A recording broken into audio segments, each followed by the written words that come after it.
Okay, so this is a redo. I filmed this a little bit earlier, and for some reason, when went to upload it to YouTube, it processed it in slow motion and turned a reasonably short video into 22 minutes. But anyway, this is a sample of Redbreast 12-year cask strength, 114.4 proof. I wish I had more,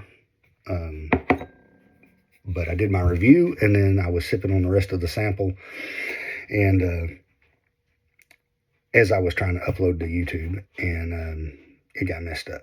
But anyway, so this sample comes from Amanda from That Bourbon Dude, and she has sent me previously a sample of Redbreast 21. Now, I have sampled the regular Redbreast 12-year at a bar, and then her sample of the 21. And I really, really like both. That 21 is amazing, but so is the 12-year to me, even though it's only an 80 proof. But it is an Irish single pot still. And what that means is single, meaning one distillery. But with the Irish single pot still, what that means is it is 100% barley, but a percentage of it, the majority of it is going to be malted barley, but a percentage is going to be unmalted barley. And there's a lot of lore behind the reasoning for that. The most popular belief is that when the English started taxing the malted barley, the Irish, kind of thumbed their nose at them and started using a certain percentage of unmalted barley, so they weren't having to pay the full tax. There's some evidence to support that occurred prior to the taxation, but the most popular story is this was them getting back at the English for trying to tax them. But it is a single distillery, pot still whiskey, percentage of malted and unmalted barley. This is at the Middleton distillery, is where this comes from. Same people that make Jameson, Powers, Green and Yellow Spot, obviously Middleton, and a couple others.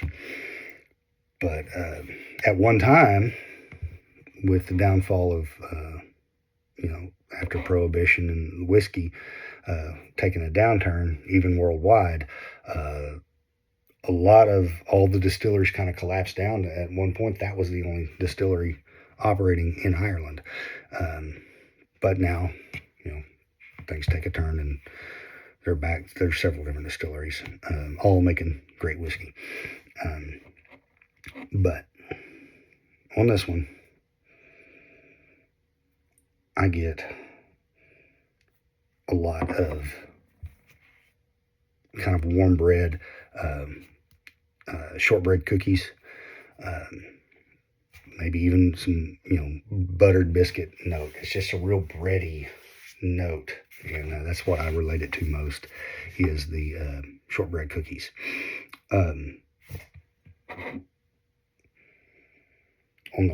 Initially on the nose, I was getting a lot of pears, like a stewed fruit note, and I still get that. But then as I've sipped on it a little bit, that shortbread cookie note is coming through on the nose as well.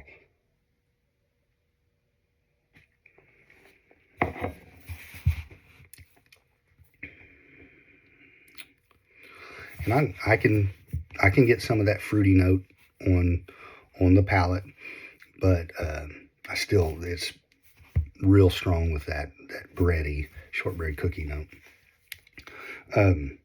This one, the cask strength, I'm not sure what the price on it runs. The standard 12-year, which is really good, you find it anywhere from 60 to 75 is about what you should expect to pay.